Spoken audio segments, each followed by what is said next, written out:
کا. اچھا یہ بتائیں جو بھی 3 جو سینئر موسٹ ججز ہوں گے اور ان میں سے جو پارلیمانی کمیٹی ہے 12 رکنی وہ جو نام چوز کیا جائے گا چیف جسٹس کی جانب سے جو پورا پروسیجر ہوگا پھر وہ نام وزیر اعظم سے ہوتا ہوا صدر تک جائے گا.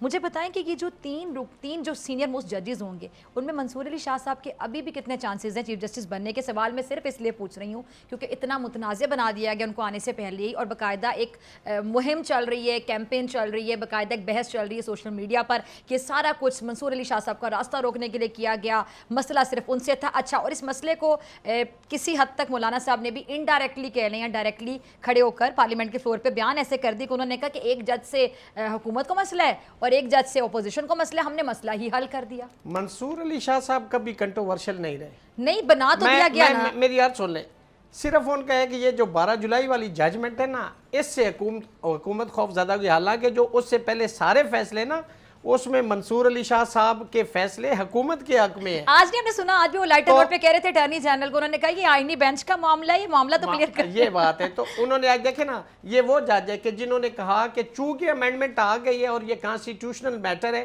تو میں اس کو ایڈجرن کر رہا ہوں. لیکن دوسری سائڈ پہ آپ قاضی فیاض عیسیٰ صاحب کو سنیں کہ وہاں پہ ایک پٹیشن لگی تھی, انہوں نے کہا کہ جی اس میں ترمیم آ گئی, انہوں نے کہا میرے پاس تو نہیں آئی, میں تو اس کا فیصلہ کروں گا, اور انہوں نے کر دیا. اس چیز سے ہم ایگریوڈ ہیں کہ فیاض عیسیٰ صاحب ایک طرف نعرہ لگاتے تھے کہ آئین اور قانون ہے, بھائی اگر 26ویں ترمیم آ گئی ہے تو آپ کیوں نہیں مانے؟ منصور علی شاہ نے اس کو مان لیا, انہوں نے کہا کہ میں ایڈجرن کرنا ہوں چونکہ ترمیم آ گئی. تو یہ دونوں کے جو سامنے آپ کے فیس ہے نا وہ آپ دیکھ سکتی ہیں, ان کی کارکردگی دیکھ سکتی ہیں, ان کی آپ لیگل اپروچ دیکھ سکتی ہیں. میرا سوال وہیں پر ہے کہ منصور علی شاہ صاحب کا راستہ روکنے کے لیے ایسا کیا گیا, ایک پارٹی بھی یہ بات کر رہی ہے کھل کر اور کچھ لوگ بھی یہ بات کر رہے ہیں. میں آپ سے جاننا چاہتی ہوں کیونکہ آپ قانون کو بہت اچھے طریقے سے سمجھتے ہیں, آپ علی احمد کرد صاحب نے بھی غالباً یہ بات بولی ہے, انہوں نے بھی کہا ہے کہ ایک بندے سے پرابلم تھا اور اس کا راستہ روکنے کے لیے کیا گیا, اور سیدھا سیدھا منصور علی شاہ صاحب کا نام لیا جا رہا ہے.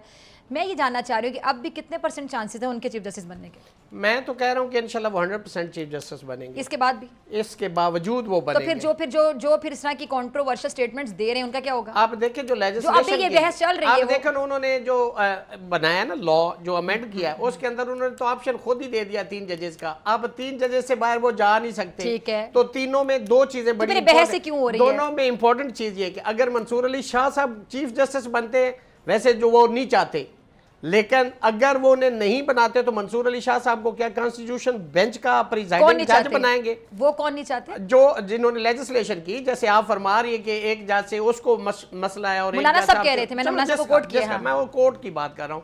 اور اگر وہ بینچ میں جاتے ہیں تو وہ پھر بھی نہیں ہوگا, اور اگر چیف بنتے تو دوسرے اس میں جائے گا. یا افریدی صاحب, اس سیناریو میں حکومت کی پرائرٹی جو ہے نا وہ کانسٹیٹیوشنل میٹرز ہیں, اس لیے وہ منصور علی شاہ صاحب کو اس بینچ کا کبھی بھی پریزائڈنگ جج نہیں لگائیں گے. سبسکرائب کریں اور بیل دبائیں تاکہ کوئی خبر رہ نہ جائے.